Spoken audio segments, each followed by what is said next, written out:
Hi guys, welcome to Fit and Flourishing Coaching. Before I get started on this video, if you could do me a huge favor and like the video, subscribe, and share this video with your friends when you're done, if it resonates with you. Okay, so today I want to talk about how I maintained my 30-pound fat loss.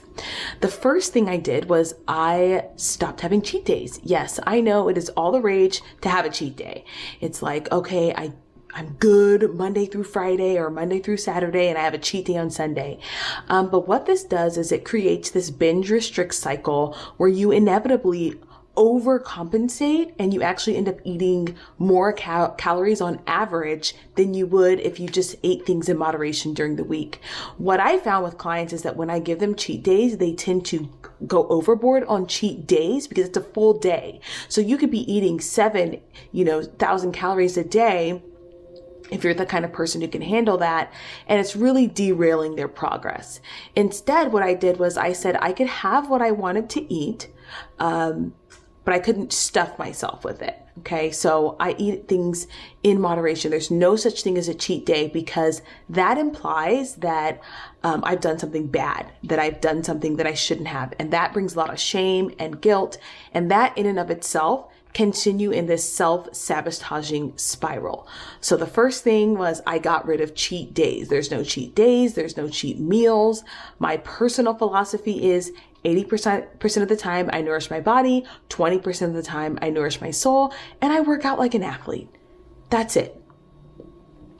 Number 2 is I stopped getting so emotional about the scale. One of the things that often derails progress and sends people into a self-sabotaging frenzy is the scale.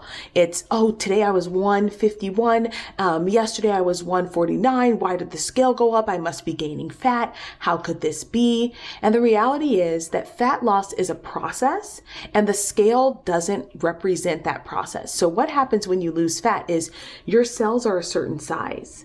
And I think I've shared this with you guys in a video before, but your cells are a certain size. So you can lose fat, and what your body will do is refill those cells, and your weight will be the same with water. They're refilling it with water.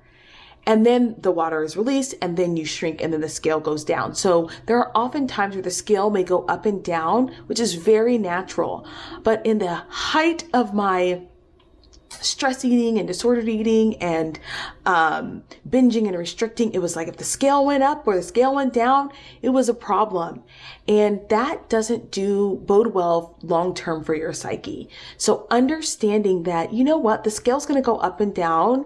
And as long as I'm not up 5-7 pounds regularly, that means that my body's just doing what my body naturally does. And trusting that you have the tools as a healthy person to manage your weight. Okay. The third thing I did to maintain my weight loss is to eat the same things. Yes. And I'm not telling you to eat the same thing over and over again every single day for a control piece. But what it does is it eliminates a decision. And decision fatigue is a real thing when it comes to maintaining your weight loss. When you are tired, you tend to make poor decisions. So if I have had to choose my breakfast, choose my snack, choose my lunch, by the time I get to dinner, I'm like, psh, if there's pizza, I'm having pizza. Instead of saying, you know what, for breakfast, I'm okay to not think about my breakfast so that by the time I get to dinner, I have the energy to make a decision. So being comfortable and okay with keeping some of the same foods sort of in rotation helps me to not get decision fatigue and that I'm not tired. And I know some of you guys are like, I can't eat the same thing every morning for breakfast. And I'm sorry, because that has saved my life. I found something that I really, really like.